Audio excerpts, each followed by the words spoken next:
네, 저희 카페는 하루에도 두세 팀씩 들어왔다 그냥 나가시는데, 오픈 초기에는 제가 가시는 분들 붙잡고 물어봤어요. 혹시 불편하신 데 있으시냐? 그러니까 대부분은 너무 조용해서 떠들기가 조금 민망하다라는 반응이 많았던 것 같습니다. 제가 뭐 자영업의 정점 이런 건 절대 아니지만, 사업을 잘하고 싶은 사람 말고 저 같은 사람들, 그러니까 자기를 드러내고 싶고 표현하고 싶어서 미칠 것 같은 사람들, 그런 사람들은 매장 운영을 이렇게 해야 되지 않을까라는 말을 오늘 전달 드리는 거고요. 매장을 브랜딩한다는 건 뭘까? 이 이야기를 하려고 합니다. 우리는 어떤 곳을 갈 때 기대감을 가지고 가죠. 그리고 이 공간에서 어떤 것을 할 수 있을지 시뮬레이션을 하게 됩니다.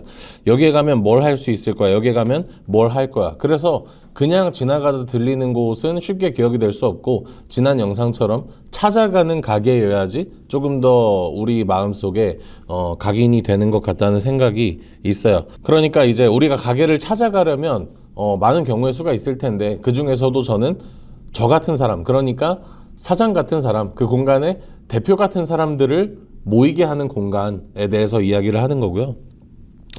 그 사장 같은 사람을 타겟으로 하는 매장이면 충분히 찾아올 만한 가치가 있다라고 생각을 하는 것입니다.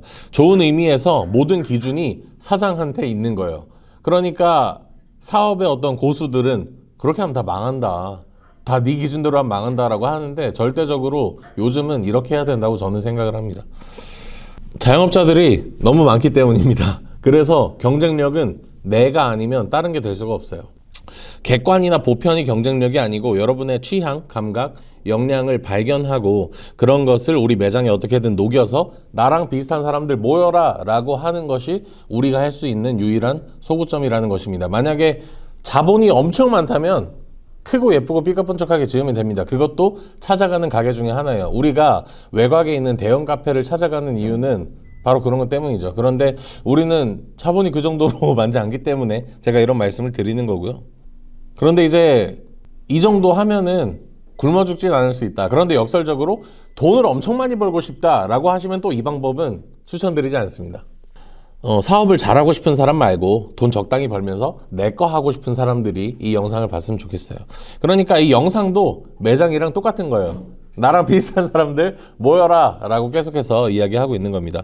그게 브랜딩의 전부거든요. 그러니까 브랜딩이라는 게 요즘 마케팅 중에서 최고의 기술이다 라고 말하는 이유 중에 하나는 소비자에게 일관적인 경험을 굉장히 아름다운 방식으로 전달하고 있기 때문이다 라고 생각을 하는데, 예를 들면 저희 카페를 브랜드라고 생각하고 이 카페를 찾아온 손님이 1년에 이 경험을 브랜드 경험이라고 할 때 이걸 한번 시뮬레이션 해볼게요. 밖에서 저희 카페를 보면 그냥 한 칸짜리 카페 같거든요. 밖에서 한 15평 정도 넓어봤자.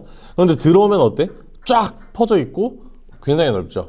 반전의 어떤 매력이 있다는 겁니다. 그러면 손님들이 실제로 처음 오신 분들은 와, 이런 데가 있었어? 와, 지나가다가 좁은 데인 줄 알았는데 진짜 넓다 라고 말씀하시면서 들어오는 분들 굉장히 많거든요. 제가 의도했을까요? 당연히 의도했지. 그래서 이 공간을 계약한 거거든요. 저도 여기 밖에서 봤을 때는 몇 평 안 돼 보일 줄 알았는데 들어오니까 너무 넓은 거야. 그 공간감이 너무 좋아서 계약을 한 거예요. 그러니까 내가 좋았던 거를 손님도 정확히 좋아할 수 있어야 된다는 거죠. 그러니까 이제 밖에서 볼 때는 뭐야? 인데 들어오면 fucking 뭐야가 되는 거죠. 네. 그 다음에 들어오면 여기 누가 봐도 작업대가 있잖아요. 그러니까 뭐지? 스터디 카페인가? 공부하는 데인가? 라고 생각하시는 분들은 떠들기 좀 애매한데? 그럼 나가시는 거고, 이런 데 처음 봤다, 너무 좋다, 여기 내 스타일이다 하는 분들은 오시는 거고.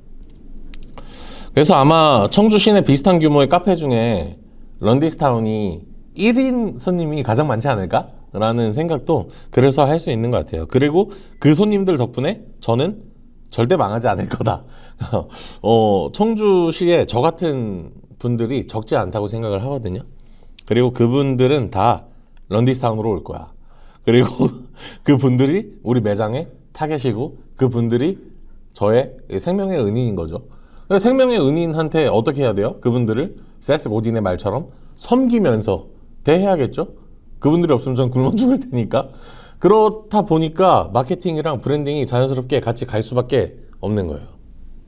물론 저도 사람인지라 정말 너무 바쁠 때 일부 불친절할 수 있지만 우리 매장의 기본적인 첫 번째 어떤 목표는 맛보다는 친절이라고 계속해서 근무자들한테도 공유를 하고 있습니다. 시뮬레이션 계속 이어서 하다 보면 뭐 리뷰 이벤트 하면 선물 주죠. 그리고 들어오면 굿즈 쫙 깔려 있죠. 지금 크리스마스 시즌이라 볼거리가 더 많죠. 그 다음에 콘텐츠 테이블 있죠. 막 LP 듣고 할 수 있어. 지금 재즈 앨범도 사놨어. 그 다음에 음악 작업실 있죠. 음악 작업실 그 나름 고급스럽게 꾸며놨습니다. 그냥 막 여기 QR 스캔하면 플레이리스트 들을 수 있고 여기 QR로 음악도 직접 추천할 수 있어. 가운데는 막 메모장도 있고 저쪽에 막 방명록도 있고 내가 큐레이션한 책도 있고 팔로우하면 성냥도 줍니다. 커피랑 디저트는 당연히 맛있고요. 그러니까 콘텐츠가 엄청 많아요. 그냥 완전 이제 놀이동산 같은 거지. 그런데 그 콘텐츠가 또 고정된 게 아니라 일부 또 변해요. 막 변해서 그리고 저희 이제 공간을 파사드라고 하죠. 이 딱 앞에서 보는 그 파사드. 그 파사드도 시즌별로 또 다르게 막 바꿔요.